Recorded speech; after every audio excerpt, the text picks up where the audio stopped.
သွားလိုက်ဆေးတွေမှာပူရှင်းအရသာထည့်ထားတယ်ဆိုတာကသွားကျန်းမာရေးအတွက်မဟုတ်ဘူးမာကတ်တင်းသမားတွေထည့်ထားတာ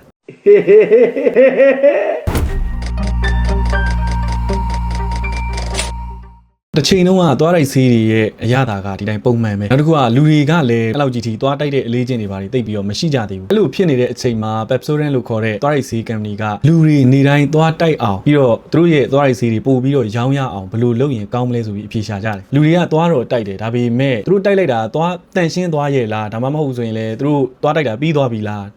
ထပ်ပြီးတော့ပြန်တိုက်ဖို့လိုသေးလားမသေးခွဲဘူးပေါ့လေအဲ့တော့လူတွေကလည်းသွားတိုက်တဲ့အရာကြီးကိုအလေးချင်းတစ်ခုအနေနဲ့ဘယ်သူမှမလုပ်ကြဘူးဒီတော့သူတို့ကလူတွေသွားတိုက်တဲ့အခါမှာ okay ငါတို့တော့သွားတိုက်လို့ပြီးသွားပြီဆိုတော့ခံစားချက်ရဖို့အဲ့လိုမျိုးခံစားချက်တစ်ခု trigger ဖြစ်ပြီးတော့လူတွေနေ့စဉ်အလေးအကျင့်တစ်ခုဖြစ်လာအောင်ဖန်တီးမယ်ဆိုပြီးတော့သူတို့သွားလိုက်ဆေးတွေမှာစပြီးတော့ဒီ mint အရသာပေါ့လေပူရှင်းအရသာစပြီးတော့ထည့်ကြတယ်သွားတွေပို့ပြီးတော့တန်ရှင်းစင်ကြယ်သွားအောင်လို့မဟုတ်လူတွေအတွက် feeling တစ်ခုရလာအောင်ထည့်လိုက်တာဒီလိုမျိုးပူရှင်း feeling မရှိဘူးဆိုရင်ပုံမှန်လူတွေကသွားတိုက်လိုက်ရင်ငါသွားတိုက်တာပြီးသွားတာရောဟုတ်ရဲ့လားပြောင်ရဲ့လားငါထပ်ပြီးတော့သွားတိုက်ဖို့လိုသေးလားဆိုတဲ့ခံစားချက်ရှိတယ်ပူရှင်းအရသာပါလာတော့လူတွေကဒီနေ့အတွက်သွားတိုက်လို့ပြီးသွားပြီငါရဲ့သွားတွေကတန်ရှင်းစင်ကြယ်သွားပြီ